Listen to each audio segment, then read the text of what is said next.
বাবা আজকে তো কেউ কবিরাজের বেলা তাইলো না। চুপ থাক। বাবা যখন মন গাছের তলে বসছে তাহলে নিশ্চয় না নিশ্চয় কবিরাজ আসবে।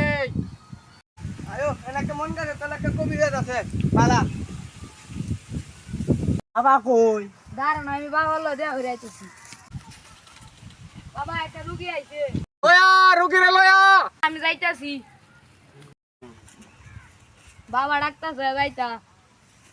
বাবা কি আমি তোর কি ব্যাধি বুদ্ধি? তুই যে বাবার মন গাছের তলে আইছস আমি বুঝে লাইছি তোর কি ব্যাধি। আমার একটাই আশা। জানি তোর কি বেদনা। তুই বিরাট মহা ভুল করছস। এই ভুলের মাসল তোর হল দিতে হইব।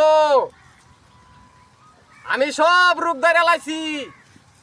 তোর বাচ্চা হয় না, তোর স্বামী তোরে দেখতারে না। হ্যাঁ বাবা।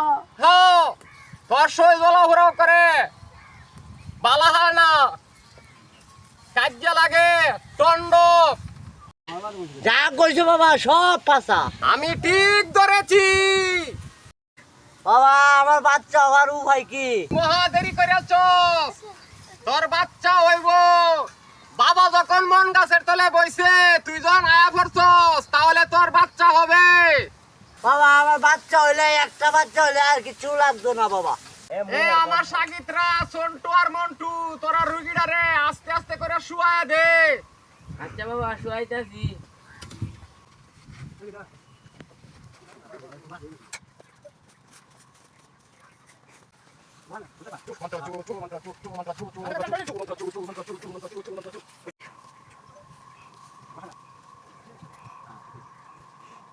মন্ত্র ছু। এই বাবা যখন তোরে জায়রা দিবে তাহলে নিশ্চিত তোর সন্তান হবে। হক মাল্লা লা ইলাহা ইল্লাল্লাহ। সন্টু আর মন্টু রুগীটারে আস্তে আস্তে করে ভয়া দেও। বাবা ওষুধ যে খায়াম ওষুধের নিয়ম কারণ বাবা কয়ে দেওয়া হয় না আমারে।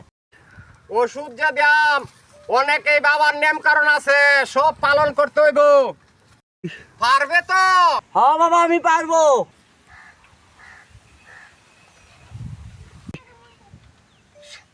এই নে দুইটা গুড়া এডি 7 দিন পানি খাইবে দয়া দয়া, তাহলে তোর বাচ্চা হবে। আচ্ছা বাবা।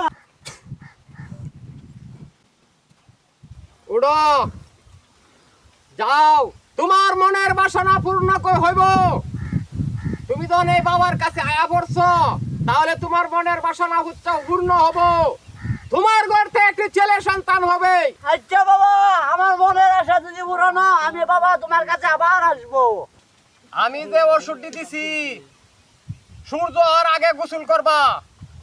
গোসল টুসুল কইরা 1 কেজি মুরগির ডিম খাইবা, 7টা সবরি গলা খাইবা 7 দিনে। ইনশাআল্লাহ তোমার ব্যাধি আল্লাহর রহমতে ভালো হয়ে যাইব।